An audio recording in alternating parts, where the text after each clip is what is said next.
Hey everyone, my name's Alex Ryan. If you're looking to import goods from China to Australia, then keep watching.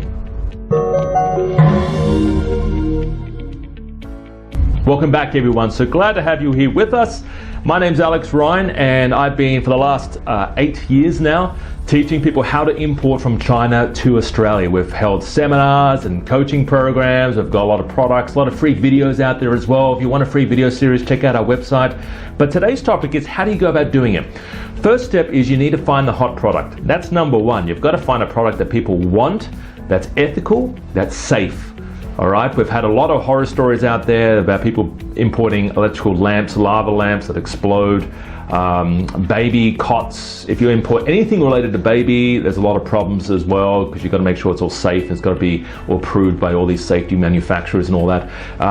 But choose a product that doesn't require you to have a whole lot of technical experience. We had a client import TVs, these curved flat LCD TVs, and I said to him, if something happened to these TVs, what would you do? And he said, well, I'll fix them. I said, do you know how to fix a TV? And he said, well, not really, no. And I said, well, what would you do? Oh, I'll send them back to China. And I said, well, that's probably not going to be worth your while with the shipping and all that.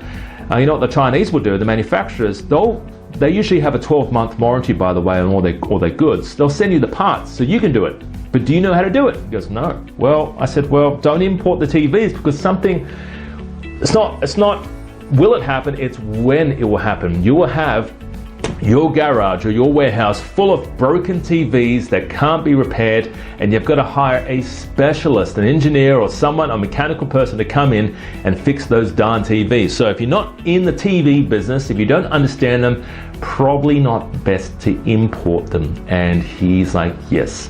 But he started importing other products that don't require a whole lot of maintenance, right? So choose a product that sells itself, that's ethical, that's safe, that's hot, that people want to buy. No point importing these fidget spinners anymore. People already rode that wave. People already made money in the fidget spinner business. It's already tied up, right? So don't import the fidget business. You can import other things related to the fidget business. You can import other gadgets and all that, but make sure whatever you import isn't a fad. It's not going to last 3 months and then finish.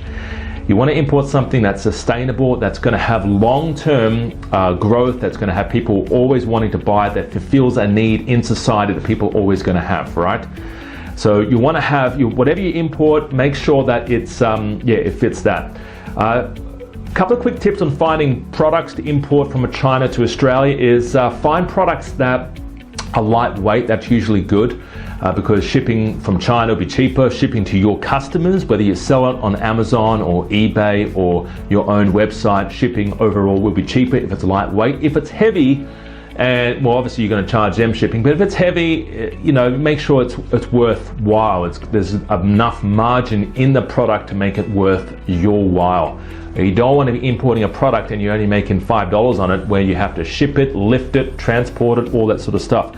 I had a client who was importing these chairs for mobile assistance. So for the elderly, he would go to nursing homes and you have to give a presentation at the nursing homes, and people would sit in the chair and they pressed one button and it reclined and it lifted them up because people had trouble getting out of the chair. And I said, listen, that's a great product, very ethical. I said, how much are you making per product? And I think he was buying them for like $700-800 and selling for about $3 or $4 grand. And I said, okay, well, that's a good margin. He goes, yeah, it is. I said, okay, well, what about the other costs? And he goes, well, I've got to ship it to China.